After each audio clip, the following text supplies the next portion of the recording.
brands and colors. Brand, art, and science. Both art and science contribute to the value of the brand. They both play a very important role in the experience of the brand and how relevant they are to the consumer, customer, or user. Usually startups make the mistake by selecting a color to the brand that's relevant to them. No. There's a great science been made on how colors are connected to consumer, users, and customers. Science done for many years. Science research by many big companies across the globe is handed over to you right now. Colors are divided into 4 groups: Alpha, social, society, and evolution.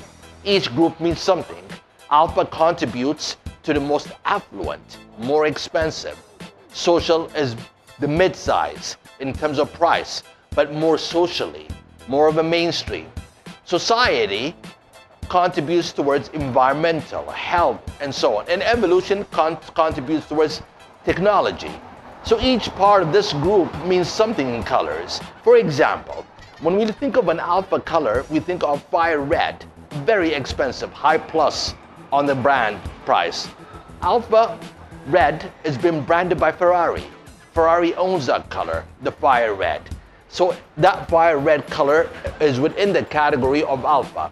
Now when we think, for example, of white, white for so many different years has been a social color because it deals with hospitals, it deals with cleanness and so on. But Apple was able to evolve this color from a social color to an alpha color because Apple positioned themselves as digital lifestyle. So they took that white color into a luxury positioning, which is the power of the brand itself of Apple. So today, white became a luxury color. So it dropped and contributed within the alpha category. Now, when we think of evolution, we think of gray colors because they deal a lot with technology.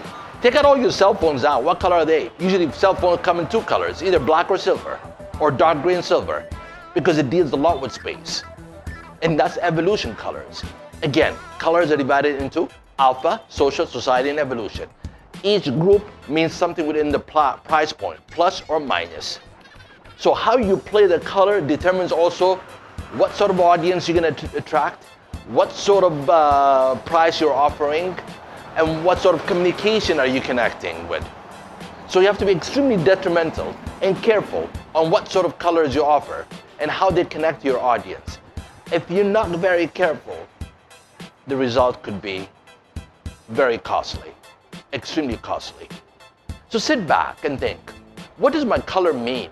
Or the color I selected, how is that relevant to my audience? How is that relevant to the values I'm offering? How is that relevant to the product I'm selling?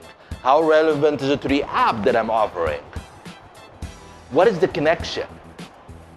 Would it send the message quite quickly, or do I have to educate the customers on what the color means so they can relate to it? And remember, the educational process, if you choose the wrong color, the education process can be very expensive. Can be extremely expensive. So why not choose a color that's very relevant, that's very connected, and very familiar to the audience? So there's a basic science involved in colors that you cannot ignore. For example, you're traveling somewhere. You're invited to a royal wedding. What kind of color car do you expect? Automatically black comes to the mind, right? What type of color? What type of car? Mercedes, Rolls-Royce, and so on, right? So see the contribution of the color itself from the alpha side, it also determines the sort of product, which is the car, whether it's Mercedes or Rolls-Royce or Rolls-Royce, I'm not familiar with colors, or Rolls-Royce, another car. Now think about a speed car, okay? So when you see a zooming car on the street, dark gray or red.